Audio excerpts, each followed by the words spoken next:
Hello guys, आप सभी का मेरे यूट्यूब चैनल पर स्वागत है गाइस। तो आज जो हमने अपनी श्रृंखला चला रखी है CDP की, जिसमें हमने रखा है 30/30। किसका टारगेट रखा है? 30/30, यानी कि 30 में से 30 नंबर का जो टारगेट रखा है उसे हम कंप्लीट करेंगे। ठीक है गाइस। तो जो हमारे जितने भी एग्जाम है, टेट संबंधी एग्जाम, यानी कि जितने भी हमारे CTET, सुपर टेट और जितने भी टीचिंग एग्जाम है, उन सभी के लिए बाल मनोविज्ञान है, बाल विकास अध्ययन है, उसमें ये क्वेश्चन हमारे प्रीवियस ईयर में आए हुए हैं और आने की संभावना है। हम वही क्वेश्चन को सॉल्व करेंगे। इधर उधर की बात ना करते हुए हम डायरेक्ट अपने क्वेश्चन आंसर पर चलेंगे गाइस। तो चलिए हम स्टार्ट करते हैं। इसका हमारा पहला क्वेश्चन है, इसमें हमारा पहला क्वेश्चन है, पहला है कि अभिप्रेरणा का वर्गीकरण होता है। जो अभिप्रेरणा है उसका वर्गीकरण कैसे होता है गाइस? उसका वर्गीकरण होता है जन्मजात तथा अर्जित। कैसे होता है? जन्मजात तथा अर्जित। आगे बढ़, अब्राहम मैस्लो के द्वारा अभिप्रेरणा को परिभाषित किया गया है। इनके अनुसार अभिप्रेरणा का जन्म आवश्यकता से होता है। मैस्लो ने अभिप्रेरणा को मुख्य 2 भागों में वर्गीकृत किया है। कौन कौन से? जन्मजात अभिप्रेरणा, जिसमें नींद, भूख और क्या कहते हैं, रोना धोना ये आता है। फिर द्वितीय अर्जित होते हैं, जो कि हम अर्जित करते हैं, जैसे कि चिंता, उपलब्धि, पुरस्कार एवं दंड आदि। इस प्रकार मनोवैज्ञानिकों द्वारा अभिप्रेरणा का वर्गीकरण प्राय जन्मजात एवं अर्जित अभिप्रेरणा के आधार पर किया गया है। नेक्स्ट है कि सीखने की प्रक्रिया में सीखने का स्थानांतरण हो सकता है। यानी कि जब हम कोई चीज़ सीखते हैं या कोई भी ज्ञान हम लेते हैं तो उसका जो स्थानांतरण होता है वो कितने प्रकार से हो सकता है?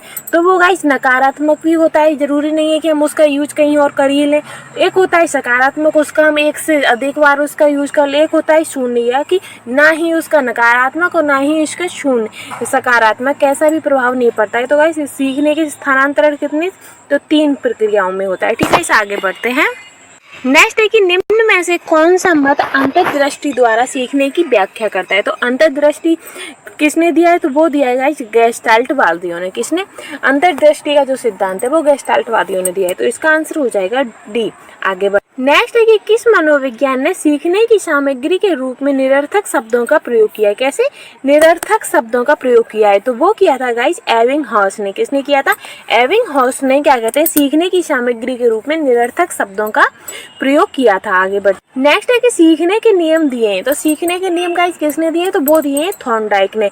3 उन्होंने मुख्य नियम दिए हैं और 5 उन्होंने गौड़ नियम दिए हैं। ठीक है, आगे बढ़ते हैं। नेक्स्ट है कि सीखना है, तो सीखना कैसी प्रक्रिया गाइस? तो ये अनुभव या अभ्यास का परिणाम है। तो हाँ, ये व्यवहार में परिवर्तन होता है। तो हाँ, जब हम कोई चीज़ सीख जाते हैं तो उससे हमारे व्यवहार में वो दिखाई देता है। फिर है कि व्यवहार में अपेक्षाकृत स्थायी परिवर्तन, तो ये भी है। ये सभी, तो इसका आंसर हो जाएगा ये सभी। आगे बढ़, नेक्स्ट है कि शारीरिक वृद्धि और विकास को कहते हैं। तो शारीरिक वृद्धि और विकास को क्या कहते हैं गाइस? तो उसे कहते हैं अभिवृद्धि। क्या कहते हैं? अभिवृद्धि। आगे देखते हैं। शारीरिक वृद्धि एवं विकास को अभिवृद्धि कहते हैं, यानी कि ग्रोथ कहते हैं, क्योंकि अभिवृद्धि एक निश्चित समय, एक निश्चित सीमा तक ही चलती है और शारीरिक विकास भी एक निश्चित समय एवं सीमा के अंतर्गत ही होता है। ठीक है गाइस, आगे बढ़ते हैं। नेक्स्ट है कि चिंतन संज्ञानात्मक पक्ष की एक मानसिक क्रिया है। जो चिंतन है वो संज्ञानात्मक पक्ष की एक मानसिक क्रिया है। तो ये कथन किसने दिया है गाइस? तो ये कथन दिया है रॉस ने। किसने दिया है? रॉस ने कहा है कि जो चिंतन है वो संज्ञानात्मक पक्ष की एक मानसिक क्रिया है। आगे बढ़, नेक्स्ट है कि बाल मनोविज्ञान के आधार पर कौन सा कथन सर्वोत्तम है? यानी कि कुछ बच्चे एक जैसे होते हैं तो नहीं, सारे बच्चे एक जैसे होते हैं तो नहीं, कुछ बच्चे विशिष्ट होते हैं तो नहीं, प्रत्येक बच्चा विशिष्ट होता है गाइस। जो प्रत्येक बच्चा ही विशिष्ट होता है, ना कि कुछ और सारे। ठीक है गाइस, तो इसका आंसर हो जाएगा चौथा। आगे बढ़, नेक्स्ट है कि बाल मनोविज्ञान का केंद्र बिंदु है। तो बाल मनोविज्ञान का गाइस केंद्र बिंदु क्या है? तो उसका केंद्र बिंदु है बालक। क्या होता है? बालक। तो बाल मनोविज्ञान का केंद्र बिंदु क्या है? बालक। आगे बढ़ते हैं। नेक्स्ट है कि अच्छी स्मृति की विशेषता, यानी कि गुड मेमोरी की क्या विशेषता होती है? शीघ्र पहचान, किसी भी चीज़ का हमें जल्दी याद आ जाना, या शीघ्र पुनः स्मरण। तो हाँ, अच्छी धारणा। तो हाँ, तो इसका आंसर हो जाएगा ये सभी। क्या होगा इसका आंसर? ये सभी। आगे बढ़, नेक्स्ट है कि संवेग शब्द का शाब्दिक अर्थ होता है।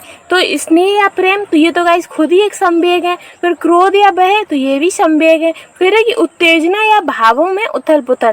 तो हमारे संवेग शब्द का शाब्दिक अर्थ क्या है? कि जो हमारी उत्तेजना या भावनाएं होती हैं उनके अंदर उथल पुथल होना। तो इसका आंसर हो जाएगा तीसरा। आगे बढ़, नेक्स्ट है कि कौशल सीखने की पहली अवस्था है। जब हम किसी कौशल को सीखते हैं तो उसकी पहली अवस्था क्या होती है गाइस? तो उसकी पहली अवस्था होती है नकल। यानी कि जो बच्चा होता है उसे हम ABCD या ओलम कुछ भी सिखाते हैं तो वो टीचर की या अपने सहपाठियों की नकल करता है कि हमें आज से आ बोलना है, आज से आम बोलना है। तो वो क्या करता है? तो वो अपने अध्यापकों का अनुकरण किसने किया जाए? तो गिलफोर्ड ने या थॉर्नडाइक ने या स्पीयरमैन ने या विनय साइमन ने। तो इसका आंसर हो जाएगा विनय साइमन। क्या होगा इसका आंसर? विनय साइमन। नेक्स्ट है कि शैशवावस्था के लिए उत्तम शिक्षण विधि है। तो शैशवावस्था के लिए सबसे अच्छी विधि कौन सी है? तो खेल खेल में विधि या मॉन्टेसरी विधि या किंडरगार्टन विधि या ये सभी।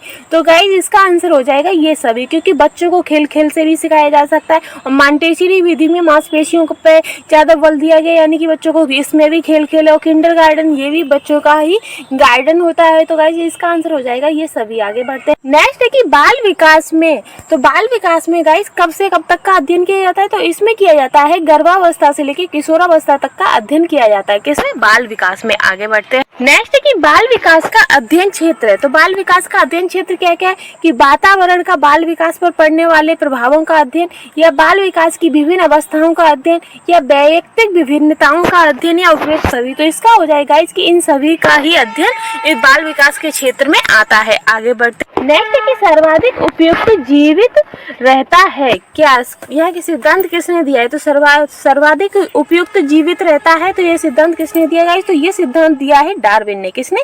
डार्विन ने। आगे तो जो चार्ल्स डार्विन ने क्रम विकास का सिद्धांत प्रतिपादित किया था, जिसमें क्रम विकास जैविक आबादी के आनुवांशिक लक्षणों की पीढ़ी दर पीढ़ी परिवर्तन को कहते हैं। कि इस सिद्धांत के अनुसार जो प्राणी स्वयं को प्रकृति के अनुरूप नहीं ढाल पाता है उनका अस्तित्व समाप्त हो जाता है, तथा केवल वे ही प्राणी जीवित रहते हैं जो स्वयं को प्रकृति के अनुरूप ढाल लेते हैं। ठीक है गाइस, आगे बढ़ते हैं। नेक्स्ट है कि विनय साइमन परीक्षण द्वारा मापन किया जाता है। तो विनय साइमन परीक्षण के द्वारा गाइस किसका मापन किया जाता है? तो इसके द्वारा मापन किया जाता है विशिष्ट बुद्धि का। किसका?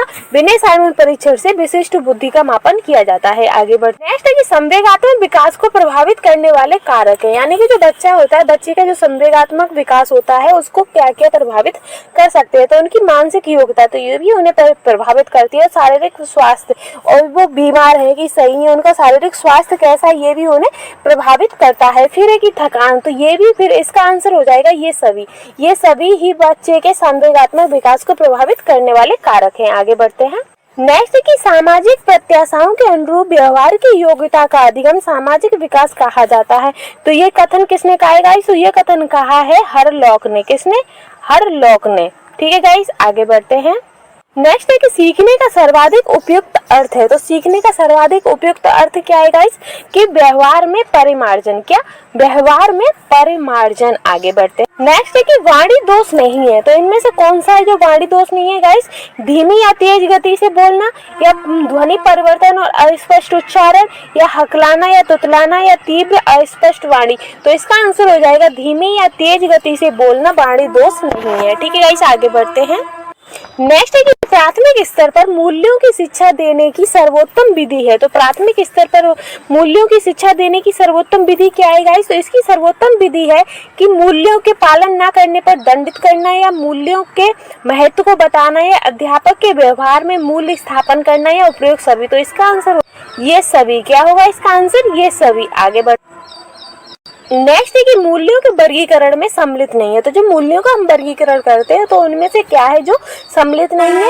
येन केन प्राकृतिक धनार्जन का मूल्य, या आध्यात्मिक मूल्य, या नैतिक मूल्य, या सांस्कृतिक मूल्य। तो गाइस धनार्जन का कोई भी मूल्य हमारे मूल्य वर्गीकरण में शामिल नहीं होता है। आगे बढ़ते हैं। नेक्स्ट है कि व्यक्तित्व के संगठन का स्वरूप है। तो व्यक्तित्व के संगठन का स्वरूप क्या है गाइस? कि मनोवैज्ञानिक, शारीरिक, या सामाजिक, आर्थिक, या सामाजिक, राजनीतिक, या मनोवैज्ञानिक, आध्यात्मिक। तो गाइस व्यक्तित्व के संगठन का स्वरूप है मनोवैज्ञानिक और शारीरिक। आगे बढ़। नेक्स्ट है कि आत्म केंद्रित व्यक्ति होता है। जो आत्म केंद्रित व्यक्ति होता है गाइस वो कैसा होता है? तो वो बहिर्मुखी होता है, अंतर्मुखी होता है, उभयमुखी होता है, या सामाजिक निर्भर होता है। तो वो होता है गाइस अंतर्मुखी। कैसा होता है? अंतर्मुखी। आगे बढ़ते हैं। नेक्स्ट है कि अपने ऊर्जा बल को बाहर की ओर अभिव्यक्त करने वाला व्यक्ति क्या प्रकार होता है? यानी कि जो व्यक्ति है वो अपने ज्ञान को या अपनी ऊर्जा को बाहर प्रदर्शित करता है, तो ऐसे व्यक्ति को क्या कहते हैं गाइस? तो ऐसे व्यक्ति को कहते हैं बहुर्मुखी। क्या कहते हैं? बहिर्मुखी। सुखी व्यक्तित्व। ठीक है, इस आगे बढ़। नेक्स्ट है कि कक्षा 4 का एक बच्चा सदैव चिंतित और कुंठित रहता है, तो आप क्या करेंगे? तो आप क्या करेंगे गाइस, एक शिक्षक के तौर पर आप क्या करेंगे?